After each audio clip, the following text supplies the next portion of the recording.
तो हेलो बच्चों, स्वागत है आप सभी का राहुल एकेडमी की एक और बेहतर वीडियो में। तो प्यारे बच्चों, आज की इस वीडियो में हम लोग पढ़ने वाले हैं कक्षा 12 के जीव विज्ञान का एक मोस्ट इंपॉर्टेंट टॉपिक जो आपके बोर्ड के एग्जाम की दृष्टि से काफ़ी ज़्यादा महत्वपूर्ण है। हर साल प्यारे बच्चों ये क्वेश्चन आपके बोर्ड के एग्जाम में बड़े नंबर में पूछा जाता है। तो प्यारे बच्चों, आज की जो हमारी मुख्य टॉपिक है वो है पारिस्थितिक तंत्र, ठीक है, जिसको हम लोग इंग्लिश में इकोसिस्टम के नाम से जानते हैं। तो प्यारे बच्चों, आज की इस वीडियो में हम लोग पारिस्थितिक तंत्र के बारे में जानेंगे और साथ ही साथ पारिस्थितिक तंत्र के जो संरचनात्मक घटक हैं उनके बारे में हम लोग पूरा डिटेल डिस्कस करने वाले हैं। बस आपसे रिक्वेस्ट है कि वीडियो को शुरू से लेकर के लास्ट तक देखिएगा, तभी चीज़ें आपको समझ में आएगी। तो चलिए बच्चों, बिना किसी देरी के आज की वीडियो को हम लोग शुरू करते हैं। तो बच्चों, हम लोग परिभाषा समझ लेते हैं, ठीक है। तो यहाँ पर मैंने हेडिंग लगा रखा है पारिस्थितिक तंत्र, या इसी को हम लोग पारितंत्र के नाम से जानते हैं, जिसको इंग्लिश में इकोसिस्टम कहा जाता है, ठीक है। तो यहाँ पर देखिए लिखा गया है कि किसी स्थान पर पाई जाने वाली विभिन्न जीव जातियों की आबादी मिलकर जैवीय समुदाय बनाती हैं, ठीक है। यानी कि इसके कहने का मतलब ये है कि किसी स्थान पर जहाँ पर ढेर सारे जीव जंतु विभिन्न प्रकार के पाए जाते हैं, वे सभी मिल करके क्या बनाते हैं, एक जैवीय समुदाय का निर्माण करते हैं। ये कहने का मतलब, ठीक है। कहा जा रहा है कि ये सभी जीवधारी एक दूसरे को प्रभावित करते रहते हैं, ठीक है। यानी कि जितने भी सभी जीवधारी होंगे क्या होंगे, एक दूसरे को प्रभावित करते रहते हैं और ये वातावरण में विभिन्न तत्वों तथा ऊर्जा का लेन देन करते रहते हैं। यानी कि ये हमारे वातावरण में जितने भी ऊर्जा के स्रोत हैं, जितने भी तत्व हैं, उनसे क्या करेंगे, ऊर्जा का आदान प्रदान या ऊर्जा का लेन देन करते रहते हैं और एक दूसरे को क्या करेंगे, प्रतिक्रिया करते रहते हैं, ठीक है। तो यहाँ पर अब देखिए आगे कहा जा रहा है कि जैविक समुदायों के जीवों की संरचना, कार्य एवं उनके वातावरण से पारस्परिक क्रिया संबंध को पारितंत्र कहते हैं, ठीक है। यानी कि जो जैविक समुदाय हैं, जहाँ पर ढेर सारे जीव जंतु पाए जाते हैं, ठीक है, उनकी संरचना यानी कि उनकी बनावट, उनके कार्य और वातावरण से उनके जो पारस्परिक संबंध की जो क्रिया है प्यारे बच्चों, उनके बीच का जो संबंध रिलेशन होता है, वो हमारा क्या कहलाता है, पारितंत्र कहलाता है। इस बात को फिर से समझिए कि इसमें कहा गया है कि जैविक समुदायों के जीवों की संरचना, ठीक है, यानी कि जहाँ पर ढेर सारे जीव जंतु पाए जाते हैं उनकी अलग अलग संरचना होगी। कोई छोटा जीव होगा, कोई बड़ा जीव होगा, कोई सबसे बड़ा जीव होगा। तो उसकी बात कर रहा है कि जैविक समुदाय के जो जीव हैं उनकी संरचना, यानी छोटे बड़े जीव जंतु सभी को कह रहा है, उनकी संरचना, उनके कार्य, उनके वातावरण से पारस्परिक क्रिया संबंध को ही हम क्या कहते हैं, पारितंत्र कहते हैं। ये चीज़ क्लियर हो गया प्यारे बच्चों, ठीक है। अब इसके बाद ये वाली लाइन बिल्कुल अच्छे से याद रखना, क्योंकि ये आपको ऑब्जेक्टिव क्वेश्चन में पूछा जा सकता है, ठीक है। तो यहाँ पर देखिए लिखा गया है कि पारितंत्र शब्द का प्रयोग सर्वप्रथम टेंसले ने सन 1935 में किया था, ठीक है। तो इसका मतलब प्यारे बच्चों ये होगा कि आपसे प्रश्न पूछेगा कि पारितंत्र शब्द का प्रयोग सबसे पहले किसने किया था, तो टेंसले ने सन 1935 में किया था। इस बात को ध्यान रखना, ऑब्जेक्टिव क्वेश्चन में पूछा जा सकता है, ठीक है। चलिए, इतना चीज़ प्यारे बच्चों क्लियर हो गया होगा, ठीक है। यदि थोड़ा सा भी डाउट होगा तो एक बार वीडियो को बैक करके पुनः देखिएगा, हर एक चीज़ें क्लियर हो जाएंगी, ठीक है। चलिए, अब हम लोग प्यारे बच्चों यहाँ पर देख लेते हैं पारितंत्र के संरचनात्मक घटक, ठीक है। तो प्यारे बच्चों, पारितंत्र के जो संरचनात्मक घटक होते हैं वो कितने होते हैं, दो प्रकार के होते हैं, ठीक है। तो इसलिए यहाँ पर देखिए लिखा गया है कि पारितंत्र के दो मुख्य घटक होते हैं। कौन कौन सा होता है, एक जैविक घटक होता है, एक अजैविक घटक होता है, ठीक है। तो हम लोग अब समझ लेते हैं जैविक घटक क्या है, ठीक है। तो प्यारे बच्चों, जो जैविक घटक होते हैं इनके अंतर्गत तीन तरह के जीवधारी आते हैं, ठीक है। वो कौन कौन से होते हैं, एक होता उपभोक्ता, एक होता उत्पादक, एक होता अपघटक, ठीक है। तो उत्पादक क्या होता है प्यारे बच्चों, जो भोजन का निर्माण स्वयं करता हो, ठीक है, जैसे हरे पौधे। तो ये क्या होते हैं, उत्पादक होते हैं, यानी उत्पन्न करने वाले, यानी कि भोजन को बनाने वाले। तो कौन भोजन को बनाएगा, पेड़ पौधे क्या करेंगे, सूर्य के प्रकाश से क्या करेंगे, प्रकाश संश्लेषण की क्रिया द्वारा भोजन का निर्माण करेंगे। तो ये हमारे क्या होते हैं, उत्पादक होते हैं। उपभोक्ता का मतलब प्यारे बच्चे जो उनका भक्षण करते हैं, यानी कि उन हरे पौधों को खाने वाले, वो किसके अंतर्गत आते हैं, उपभोक्ता के अंतर्गत आते हैं। और क्या होते हैं, अपघटक भी पाए जाते हैं। अपघटक का मतलब कि जो कोई जीव मर जाता है तो उसको सड़ा गला करके खत्म करने का कार्य कौन करते हैं, छोटे मोटे सूक्ष्म जीव, वो हमारे क्या होते हैं, अपघटक होते हैं। बात समझ में आ रही। तो और प्यारे बच्चों, इसमें जो उपभोक्ता होते हैं इसके अंतर्गत भी तीन तरह की श्रेणियां होती हैं। एक होता प्राथमिक उपभोक्ता, जिसमें शुद्ध शाकाहारी जीव पाए जाएंगे, और एक होता है द्वितीयक उपभोक्ता, इसमें क्या होंगे, मांसाहारी जीव पाए जाएंगे, ठीक है। और एक होता है तृतीयक उपभोक्ता, जिसको हम लोग उच्च श्रेणी के उपभोक्ता भी कहते हैं। तो इसमें क्या होते हैं, ये सर्वाहारी आते हैं, यानी कि प्राथमिक और द्वितीयक दोनों उपभोक्ताओं को क्या करेंगे, ये क्या करते हैं, अपना भोजन बनाते हैं। बात समझ में आ रही? तो हम लोग प्यारे बच्चों आगे भी पढ़ेंगे, पूरा डिटेल समझते चलेंगे भी, ठीक है। तो सबसे पहले हम लोग देख लेते हैं जैविक घटक, ठीक है। तो यहाँ पर देखिए लिखा गया कि इसके अंतर्गत उत्पादक, उपभोक्ता तथा अपघटक आते हैं, ठीक है। और कहा जा रहा है कि पारितंत्र के सभी जैविक घटक पारस्परिक भोजन संबंधों के अनुसार संतुलन बने रहते हैं, ठीक है। यानी कि जितने भी जीवधारी हैं, ठीक है, वो सभी जैविक घटक पारस्परिक जो भोजन होता है उनके बीच में संबंध जो होता है उनको क्या करते हैं, संतुलन बनाए रहते हैं। और कह रहा है कि जैविक पदार्थ, यहाँ पर पदार्थ नहीं बल्कि जैविक घटक होगा, ठीक है। तो कह रहा है कि जो जैविक घटक होता है ये निम्न 3 प्रकार के होते हैं, ठीक है। तो ये आप जैविक घटक लिखना, ठीक है, पदार्थ नहीं घटक, ठीक है। जैविक घटक कितने प्रकार के होते हैं, 3 प्रकार के होते हैं। तो कौन कौन सा होता है यहाँ पर देख लेंगे अब हम लोग, ठीक है। तो यहाँ पर मैंने ए पॉइंट हेडिंग बना करके लिखा है। तो सबसे पहले कौन आता है, उत्पादक आता है। तो उत्पादक में प्यारे बच्चों मैंने बताया कि इसके अंतर्गत कौन आएंगे, हरे पौधे आएंगे जो अपने भोजन का निर्माण स्वयं करते हैं। किसके द्वारा, सूर्य के प्रकाश के द्वारा, प्रकाश संश्लेषण की क्रिया द्वारा भोजन का निर्माण करते हैं, ठीक है। तो यहाँ पर देखिए उत्पादक में लिखा गया कि इसके अंतर्गत हरे पौधे आते हैं, ठीक है।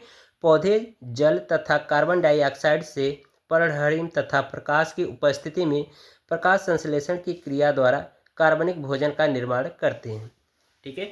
यानी सीधे सीधे कहने का मतलब ये है कि जो उत्पादक होते हैं इसके अंतर्गत क्या होते हैं, छोटे से लेकर के बड़े पौधे, यानी कि जो हरे पौधे होते हैं वे सभी हमारे क्या होते हैं, उत्पादक होते हैं, ठीक है।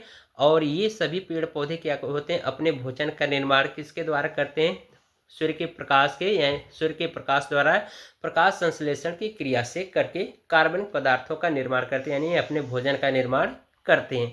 तो यहाँ पर देखिए अभिक्रिया लिखा गया है कि यानी कि 6 कार्बन डाइऑक्साइड के अणु और 12 जल के अणु आपस में मिल करके ये क्रिया करके क्या बनाएंगे, ग्लूकोज बनाएंगे। ये C6H12O6 जो है ये ग्लूकोज है, ठीक है, ग्लूकोज, ठीक है, ग्लूकोज बनाएंगे। और साथ ही में 6 ऑक्सीजन के अणु और 6 जल के अणु को क्या करेंगे, बाहर निकालते हैं।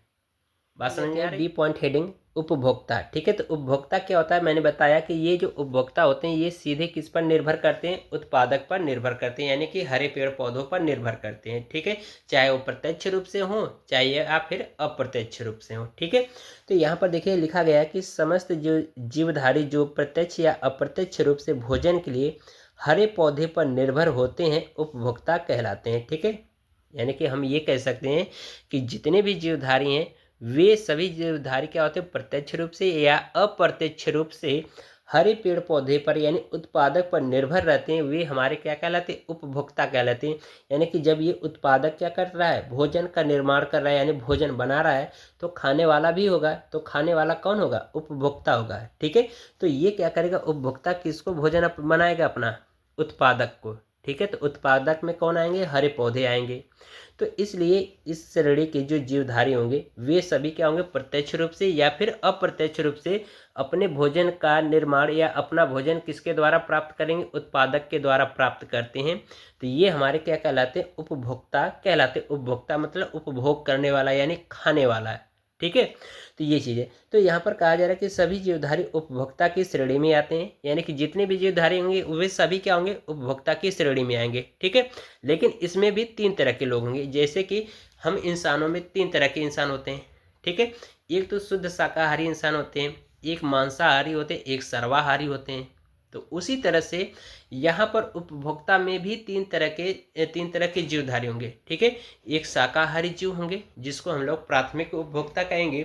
एक मांसाहारी जीव होंगे जो कि प्राथमिक उपभोक्ता को क्या करेंगे, अपने भोजन बनाएंगे, तो वो हमारे क्या होते हैं, मांसाहारी जीव आएंगे। और एक तृतीयक उपभोक्ता होता है जो कि प्राथमिक और द्वितीयक उपभोक्ता को क्या करेगा, अपने भोजन का निर्माण करेगा, उनसे भोजन प्राप्त करेगा। और ये जो तृतीयक उपभोक्ता होते हैं प्यारे बच्चों, ये क्या होते हैं, सर्वोच्च श्रेणी के क्या कहलाते हैं या उच्च श्रेणी के उपभोक्ता कहलाते हैं, ठीक है।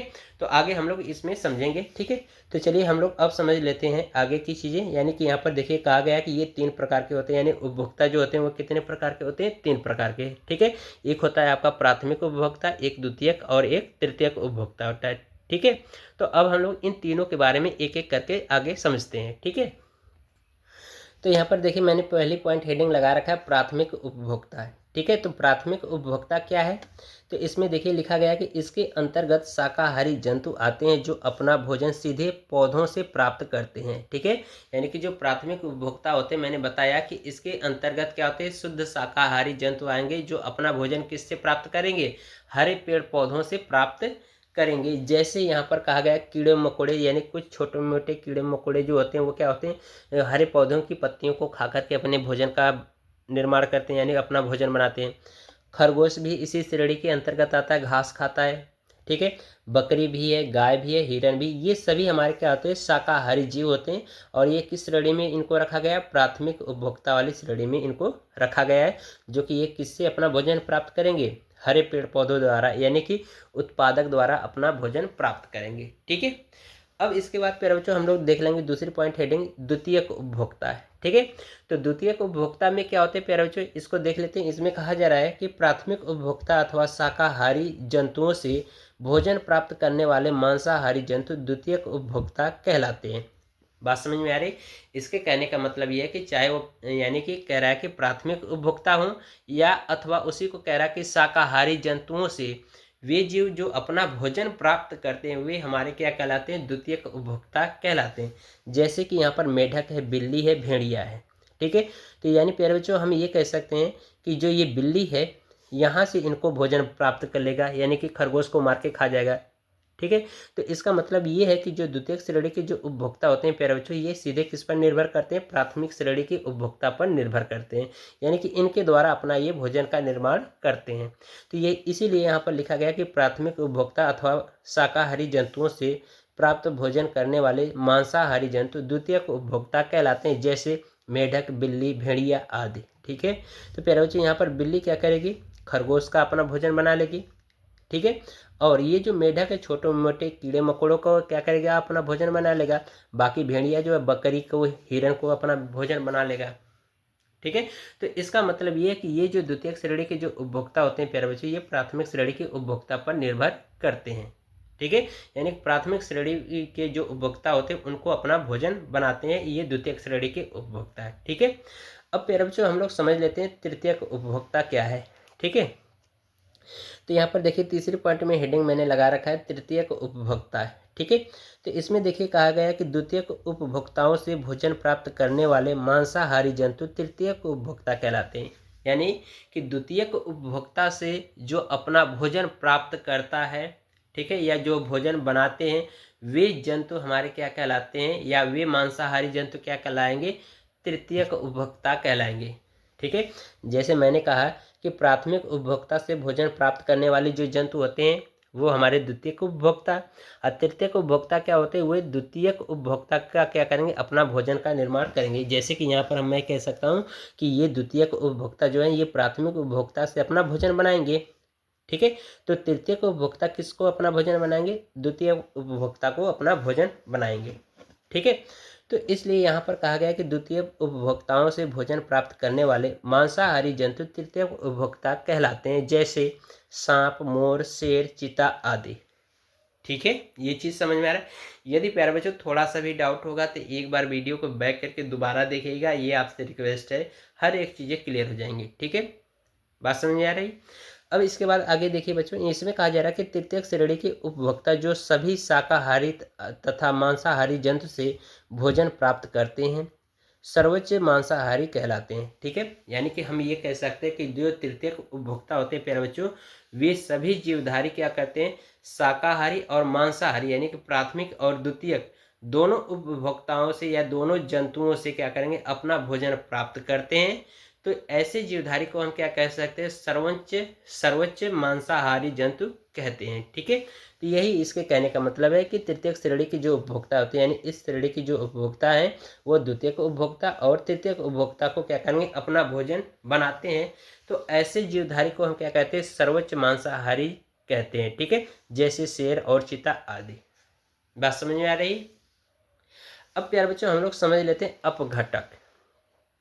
ठीक है, तो इसमें देखिए तीसरी पॉइंट है हेडिंग। ठीक है, मैंने यहाँ पर ग लगाया है, यहाँ पर तीसरी पॉइंट हेडिंग रहेगी। ठीक है, तो इसमें देखिए कहा जा रहा है कि इसके अंतर्गत यानी अपघटक के अंतर्गत कह रहा है कि इसके अंतर्गत ऐसे जीव सूक्ष्म जीव आते हैं, ठीक है, जो उत्पादक एवं उपभोक्ताओं के उत्सर्जी पदार्थों और उनके मृत शरीर का अपघटन कर देते हैं।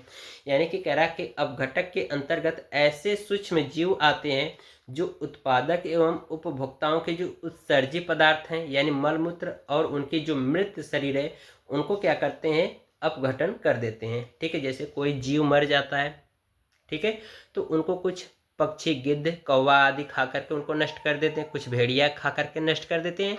बाकी उनके कुछ भाग जो अवशेष बचते हैं उनको सड़ा गला करके मिट्टी में मिलाने का कार्य कौन करते हैं, अपघटक करते हैं। ठीक है, तो यही चीज कहा जा रहा है कि इसके अंतर्गत यानी अपघटक के अंतर्गत क्या होते हैं, ऐसे सूक्ष्म जीव आते हैं जो उत्पादक एवं उपभोक्ताओं के उत्सर्जी पदार्थ यानी मलमूत्र आदि को, ठीक है, तथा उनके मृत शरीर का अपघटन कर देते हैं। ठीक है, कह रहा है कि इस प्रक्रिया के फलस्वरूप जटिल कार्बनिक पदार्थ सरल कार्बनिक पदार्थ में बदल जाता है। यानी कि जब ये जो छोटे मोटे जीव जंतु क्या करते हैं कि जो बड़े जीव मर जाते हैं उनके मृत शरीर को क्या करते हैं, जब सड़ा गला करके ख़त्म करते हैं तो जो जटिल पदार्थ होते हैं, जटिल कार्बनिक पदार्थ होते हैं, वो क्या होते हैं, इस प्रक्रिया में सरल कार्बनिक पदार्थ में क्या हो जाते हैं, बदल जाते हैं। ठीक है, कह रहा है कि अपघटन करने वाले जीव को हम क्या कहते हैं, अपघटक कहते हैं। यानी कि सड़ा गला करके ख़त्म करने वाले जितने भी छोटे मोटे सूक्ष्म जीव आएंगे उन सभी सूक्ष्म जीवों को हम क्या कहेंगे, अपघटक कहेंगे। बात समझ में आ रही। अब इसके बाद प्यारे बच्चों दूसरी पॉइंट हेडिंग जो थी हमारी अजैविक घटक, उसको समझ लेते हैं। तो यहाँ पर कहा जा रहा है कि ओडम के अनुसार, ठीक है, ओडम नामक साइंटिस्ट हैं, इनके अनुसार इन्होंने अजैविक घटक को परिभाषित किया है। तो इन्होंने कहा है कि अजैविक घटक को निम्न 3 भागों में या निम्न 3 समूहों में विभाजित कर सकते हैं। ठीक है, ओडम के अनुसार क्या है कि जो अजैविक अपघटक होते हैं प्यारे बच्चों या अजैविक घटक होते हैं इनको हम निम्न 3 भागों में विभाजित कर सकते हैं। ठीक है, कौन कौन सा होगा, एक आपका जलवायवीय कारक होगा, दूसरा अकार्बनिक पदार्थ होगा, तीसरा कार्बनिक पदार्थ होगा। ठीक है, तो इतना आपको इसके बारे में इतना लिख करके छोड़ देना है। ठीक है, पूरे नंबर मिलेंगे, नंबर आपका कटेगा नहीं। ठीक है, तो इस तरह से प्यारे बच्चों आज की जो हमारी टॉपिक थी वो कंप्लीट होती है। तो आशा करते हैं आपको हर एक चीज़ समझ में आया होगा।